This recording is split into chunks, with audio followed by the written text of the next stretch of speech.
Programang ito ay hatid sa inyo ng Nissan Motor Philippines Incorporated, RRJ, Rich Arm Media Convergence Corporation, Urbane Multimedia, Fifi Hotel and Beach Resort. Hi, my name is Fines Peña. I'm a car show model. Nakilala ako bilang Miss Transport Show 2011. You can also see me sa mga trade shows and events.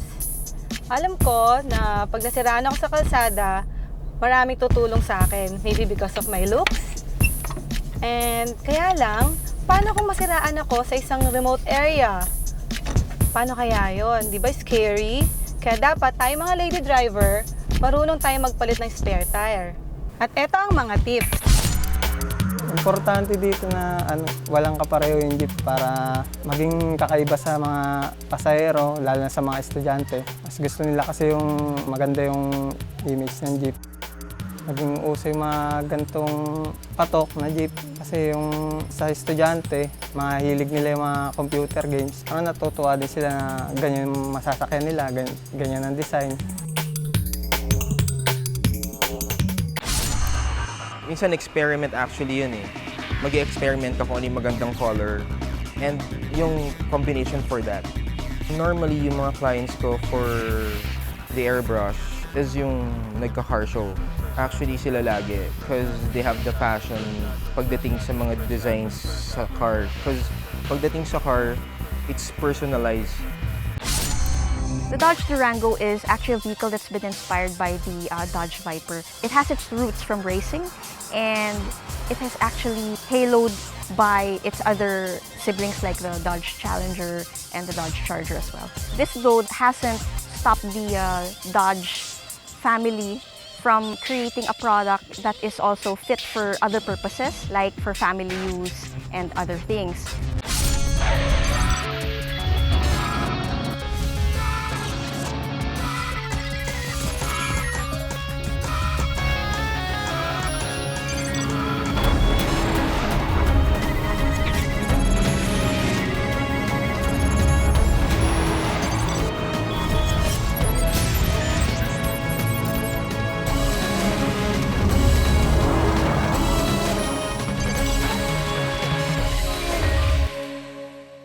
My name is Nanu Kaguba.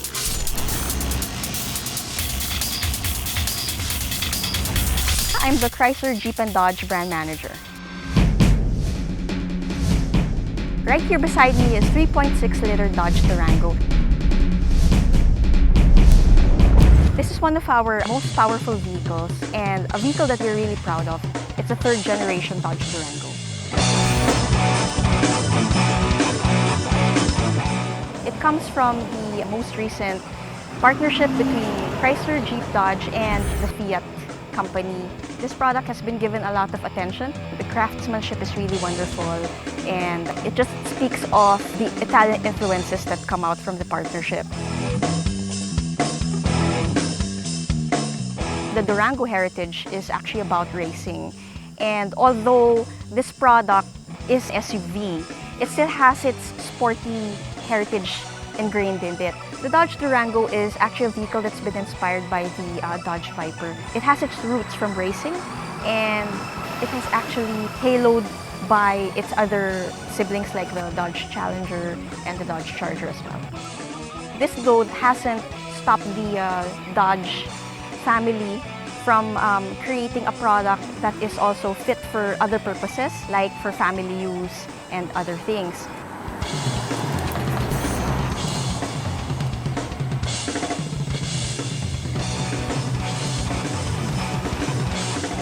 Ang brand na Dodge, ito ay again sa American car brand. Kilala ang Dodge na brand sa Amerika bilang manufacturer ng mga sport utility vehicles at mga pick-ups, meaning talaga mga sasakyan na malalaki. Isang variant lang ng Durango ang binibenta ng Katz Motors dito sa merkado natin. Ito nga itong minamaneho natin na may makina na 3.6 liter na V6. Sa ibang bansa, sa North America, merong available na 5.7 liter na V8 na makina itong Durango. Pero I think kinasya ng Katz Motors na mas angkop itong specific variant na to para sa Filipino buyers.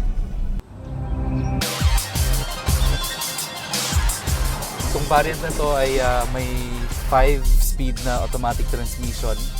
Medyo fully loaded din yung features ng sasakyan na to. Ang gusto ko dito, meron siyang 3 rows ng mga upuan. So talagang medyo komportable siya. Meron siyang power sunroof. At maganda yung audio system niya, yung entertainment system niya.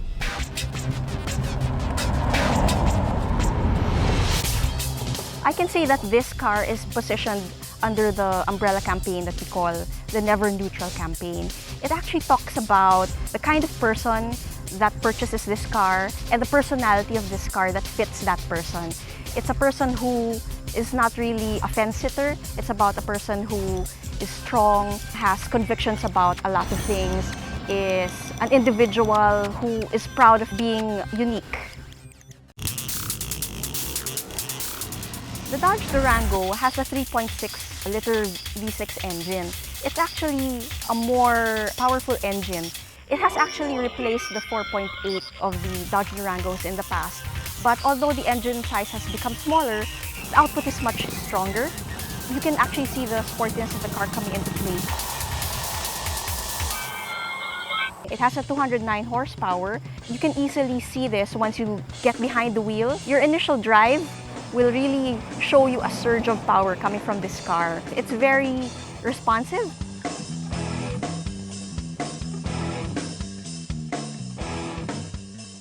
The 2 safety features that we're most proud of are the blind spot monitoring and the forward safety collision assist. These are actually both audal and visually cued to the driver. This helps the driver maneuver through tight spots. It also has a backup camera to help you. This is a great car for city driving. It's not an off-roader, but it is very capable because it has traction control on all 4 wheels. It's able to take you from point A to point B in safety. We would like to invite you to come visit us at the Dodge dealerships. You can find us along Pasong Tamo Extension and along EDSA. Just come in, ask for a test drive, and see how wonderful this product really is.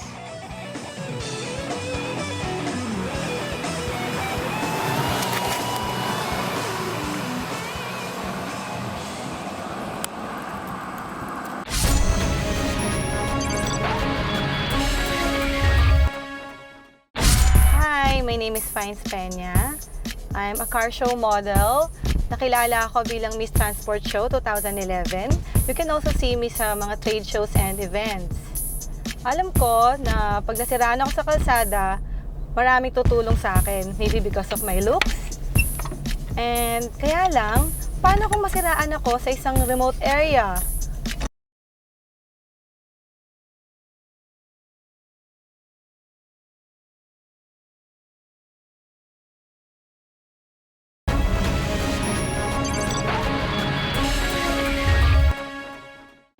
Hi, my name is Fines Peña. I'm a car show model. Nakilala ako bilang Miss Transport Show 2011. You can also see me sa mga trade shows and events. Alam ko na pag nasiraan ako sa kalsada, maraming tutulong sa akin. Maybe because of my looks. And kaya lang, paano kung masiraan ako sa isang remote area? Paano kaya yon? Di ba scary? Kaya dapat tayo mga lady driver, marunong tayo magpalit ng spare tire. At eto ang mga tips.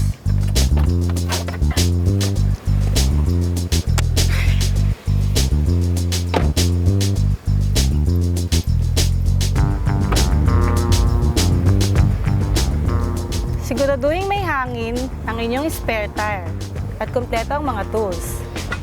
Jack at tire wrench. Importanteng malaman nyo ang jacking points ng inyong sasakyan. Usually, sa under chassis or sa matigas na bahagi nilalagay.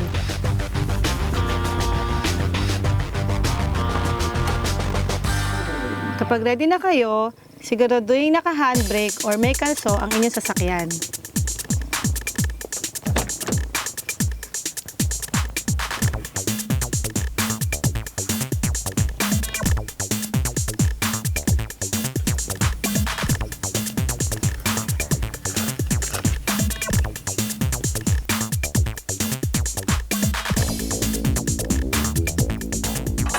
Gamit ang tie wrench, luwagan ang mga nuts ng iyong gulong.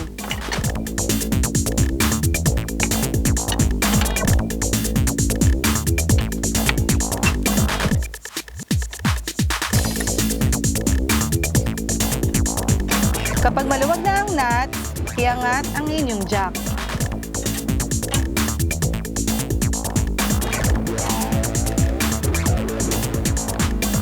Tapos, with your bare hands, tanggalin isa-isa ang mga nuts.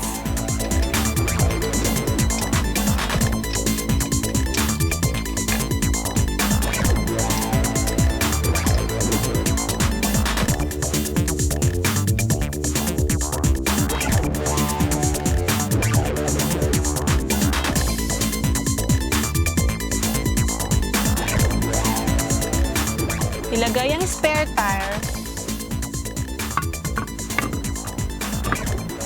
at ilagay ang nuts.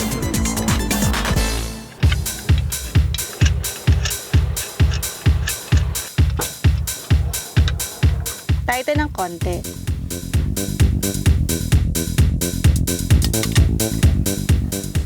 Kapag wala na gaanong movement, ibaba na ang jack.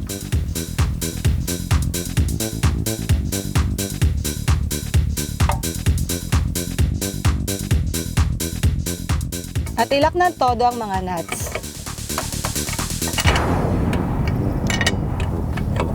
At alasin ang jack.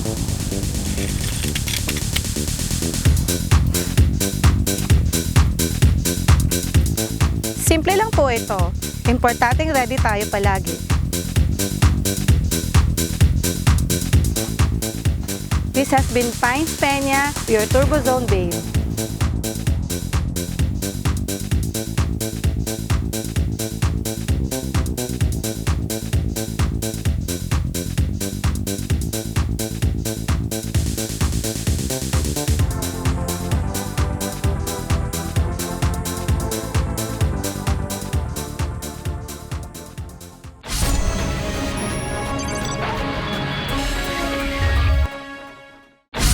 Normally, yung mga clients ko for the airbrush is yung nagka-car show. Actually, sila lagi because they have the passion pagdating sa mga designs sa car. Because pagdating sa car, it's personalized.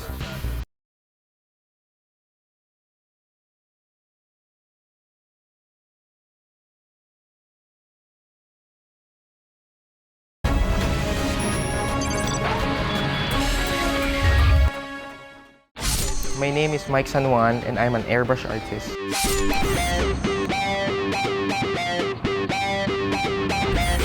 Ang ginagawa ko is nag-airbrush ako ng mga cars.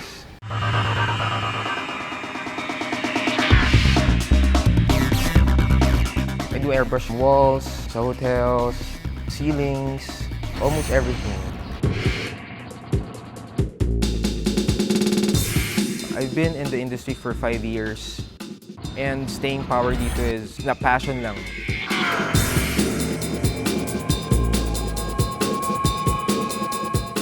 Natutunan ko to from a school of airbrush.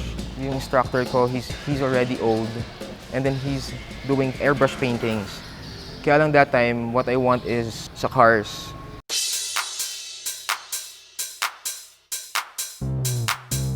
It started out as an hobby muna, and then so gumawa ako sa mga bikes before. And then sa cars, nalaman ko na lang yung mga bikes na ginawa ko. Sumasali pala sila ng mga bike shows. So nananalo sila. And by that time, gumawa ako ng airbrush of fire trucks, malaking fire truck. So madami nakakita nun, and then from there, may kumuha na sa akin na 2 shops. Yung car, isang pang babae, yung isang car pang lalaki. Luckily, nanalo silang 2 sa car show. So from there, tuloy-tuloy na. Tapos kinuha na ako ng ibang shops, from shops to shops, ganun.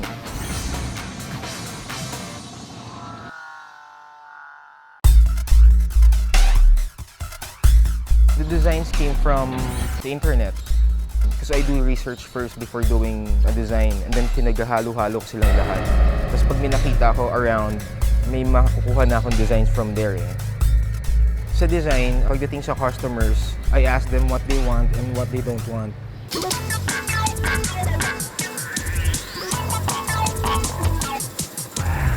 I have to listen to them first. Tapos saka na ako magtatanong. Kadalasan nangyayari sa huli, sasabihin nila, ikaw na bahala. Parang ganun.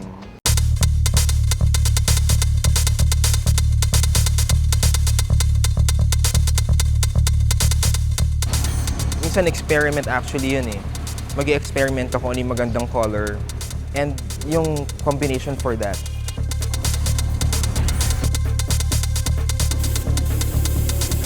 Normally, yung mga clients ko for the airbrush is yung nagka-car show. Actually, sila lagi because they have the passion pagdating sa mga designs sa car. Because pagdating sa car, it's personalized.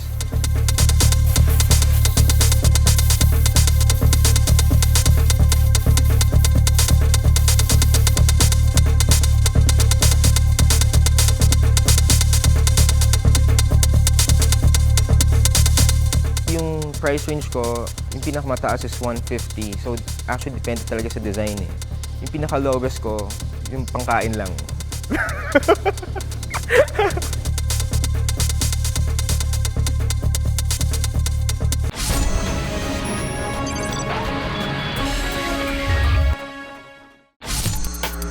Importante dito na walang kapareho yung jeep para maging kakaiba sa mga pasahero, lalo na sa mga estudyante. Mas gusto nila kasi yung maganda yung image ng jeep.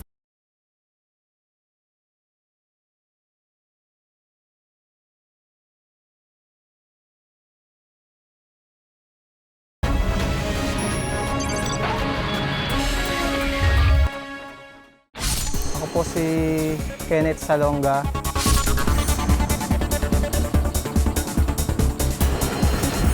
Airbrush artist and designer.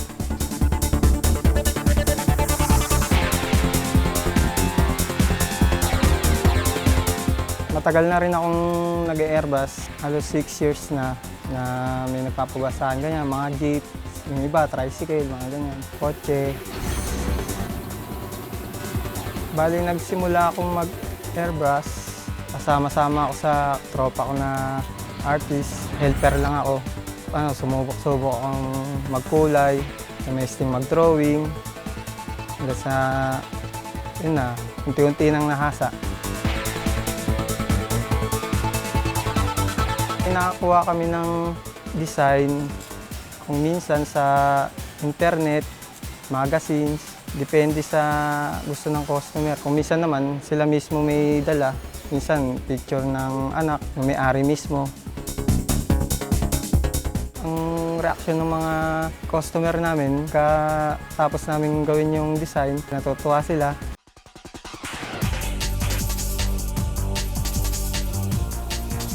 Sa loob ng 6 na taon na nag-airbrush ako, siguro ang nagawa namin jeep, may 100 na rin siguro.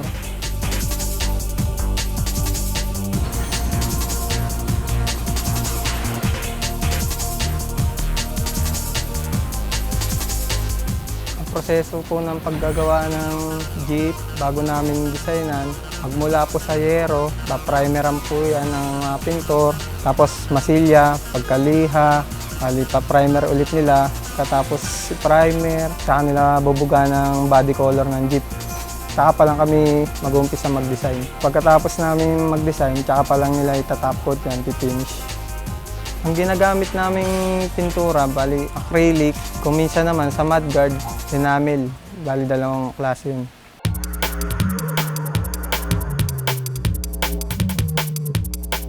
Importante dito na walang kapareho yung jeep para maging kakaiba sa mga pasahero, lalo na sa mga estudyante. Mas gusto nila kasi yung maganda yung image ng jeep. Naging uso yung mga gantong patok na jeep kasi yung sa estudyante, mahilig nila yung mga computer games. Parang natutuwa din sila na ganyan yung masasakyan nila, ganyan ang design.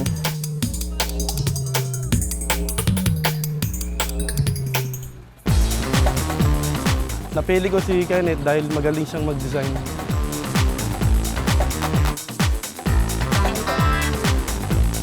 Ang design nito yung kabal online na ngayon sa computer. na in-demand ngayon sa computer.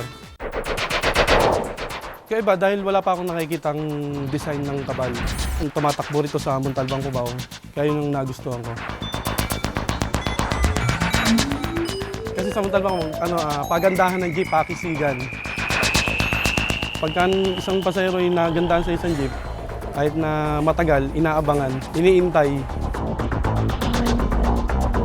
Yung araw-araw, mga isang linggo lang, tapos kaagad yung design ng buong sasakyan kabuuan. Singilan namin sa isang buong unit, kung loaded, maabot ng 30,000 pesos. Depende kung mas may dadagdag pa, pwede pa namin taasan, additional, ganun. Kung maikli lang yung sasakyan, pwede namin babaan ng presyo. Kumpara sa mga kotse, ang jeep halos matrabaho, mas malaki ang katawan niya, depende rin ng design, meron siyang mga lettering cutting. Kung tutusin, mas mahirap sa body ng jeep. Gawin nyo lang yung hilig nyo, subukan nyo, mararating nyo rin yan kung talagang hilig nyo na matuto. Magandang negosyo din yung pag-airbus. Kung hilig mo, pwede kang magtayo ng shop mo.